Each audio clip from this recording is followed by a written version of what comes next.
2025屆世界人形機械人運動會最佳戰況激烈，賽場上邊咧有奪冠嘅精彩時刻，亦都有搞笑嘅精彩畫面大賞。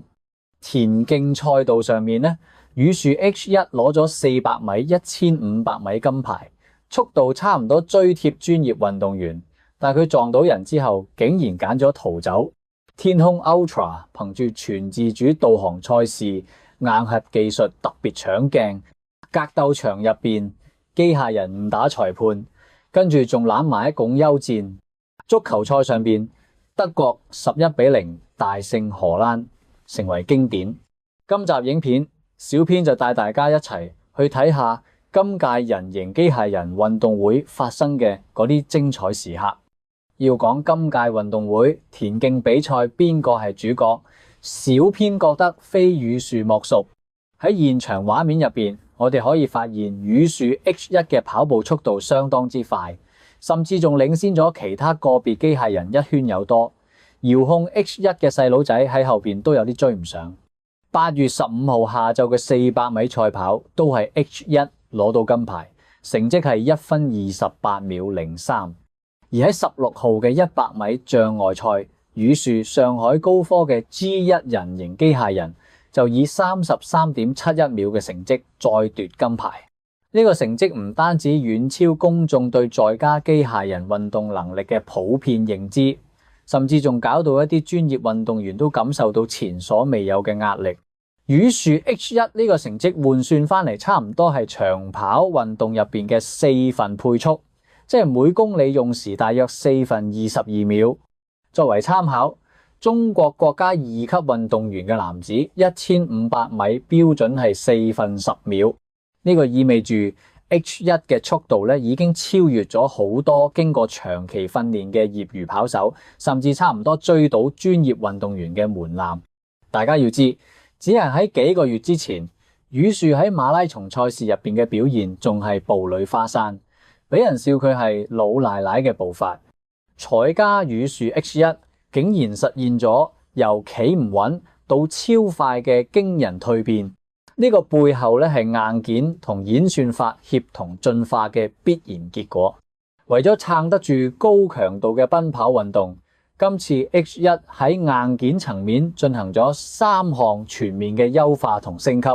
首先係高爆發力舉電機，機械人喺奔跑嗰陣，關節需要瞬間輸出巨大嘅力量。H1 配備咗自然嘅高性能電機，佢嘅峰值扭舉高達360牛米，同時具備出色嘅力舉、速度曲線同高效嘅散熱能力，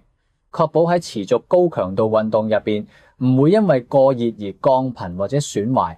其次係高強度輕量化結構，奔跑嗰陣隻腳底同地面會產生劇烈嘅衝擊力。H1 嘅機身結構用咗高強度合金同碳纖維等等嘅輕量化材料，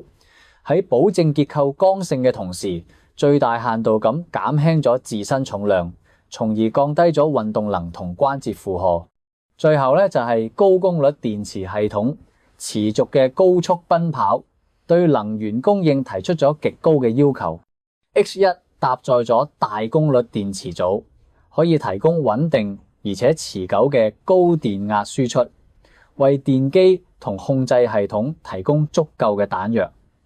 如果話硬件為 H1 提供咗強健嘅體魄，咁先進嘅 AI 演算法就賦予咗佢智慧嘅靈魂。近年嚟，機械人行業普遍由傳統嘅 ZMP 等等控制演算法轉向以深度強化學習為代表嘅 Learning 技術路線。透過呢種演算法，機械人可以喺虛擬環境入邊進行數百萬次嘅試錯訓練。佢唔再依賴工程師寫嘅複雜運動規則，而係好似人類學行路同跑步咁，自主探索同優化步態、平衡同運動。喺訓練入邊，演算法會根據預設嘅獎勵函數對機械人嘅行為進行打分，從而引導佢學習到更高效、更穩定嘅運動模式。而呢種學習方式嘅成果就係令 H1 展示出所謂嘅具身智能。佢唔再係硬邦邦咁執行預設指令，而係喺奔跑入邊表現出絲滑連貫嘅自適應平衡能力。無論係微小嘅地面起伏，抑或係自身姿態嘅動態變化，佢都可以即時調整步態同重心，保持身體嘅穩定。呢種高度嘅自適應能力，令佢動作嘅完整度同流暢度遠超同類產品，奠定咗佢喺運動能力上異軍突起嘅領先地位。值得一提嘅係，喺今次比賽入邊，淨係得天宮 Ultra 機械人用咗全自主導航技術，羽樹 H1 喺今次運動會冇做到嘅操作，天宮做到咗。不過羽樹官方回應， H1 用遙控策略係基於技術路線選擇，而唔係能力限制。佢完全具備冇遙控自主行動嘅能力。我哋再睇下今次運動會嘅搞笑名場面，佢唔單止係科幻片，仲係個下飯喜劇片，只能夠話就咁樣仲想智能危機。首先出場嘅係羽樹機械人，喺跑道上面雖然 H1 連攞2紐金牌，但係應該有嘅搞笑場面一個都冇少到。例如1500米比賽中間就出咗個小插曲，首先意外撞到人，跟住竟然仲肇事逃逸。睇嚟贏比賽最快嘅方法就係將對方機械人嘅操作員搞掂。最令小編估唔到嘅係機械人之間竟然仲會謙讓。喺400米決賽之前，2部 H1 喺差唔多衝線嘅時候竟然謙讓起嚟。喺3號選手速度變慢嘅時候，4號選手本嚟有機會加速超越，但佢冇把握住機會。呢個係賽場嚟噶嘛，同門師兄弟之間都唔可以咁謙讓噶。喺第一輪比賽入邊，賽道上嘅參賽選手清一色都係大長腿機械人，標準狗，頭身比例、身材優勢比較明顯。工作人員跟住機械人一齊跑，雖然跑得有啲歪歪斜斜，但呢個速度真係去到盡。到咗第2輪複賽，畫風突然變晒，細粒仔選手一堆堆咁出現，但最終都係大高個選手們以奪命狂奔嘅姿態遙遙領先，衝過終點。再嚟睇自由搏擊比賽，如果俾小編形容嘅話，就係一輪操作猛如虎，一體傷害250。今次自由搏擊比賽係北志遠隊對決北游中礦聯隊，雙方清一色用羽樹科技嘅 H1 機械人。規則好簡單，每場3回合，每回合3分鐘，擊打對方有效部位就能夠得分。頂膝、掃腿、出拳呢啲如果真係打喺人身上，唔係清一撻止一撻都唔得。有趣嘅係真係打咗喺人身上。喺襲擊人類呢方面，唔止 H1 有呢啲黑歷史， H1 都留低咗名場面。喺格鬥比賽入邊呢， H1 竟然對住裁判就開始練起拳腳。不過由於全部都係遙控操作，呢啲人形機械人成日對住空氣猛咁輸出，而且選手仲特別中意扮嘢碰瓷，無端端一個踉跄就跌低咗，一個企唔穩，結果雙方就開始咗魔性跳舞。其中最溫馨嘅畫面係2個鋼鐵戰士打打下突然申請對望，然之後直接嚟咗一個擁抱。結束之後，你以為我攤平咗躺平？唔好意思，我又起身啦。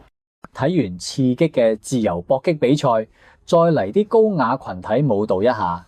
今次嘅舞蹈比賽咧，容許機械人組隊或者人機混搭，但係機械人咧必須唔少過2部，因為考驗嘅就係多部機械人咧可唔可以做到同手同腳嘅整齊劃一。然而開場就係王炸，嚟自北京舞蹈學院嘅專業舞者攜手9個全尺寸人形機械人，演繹中國古典舞經典劇目《永魂》，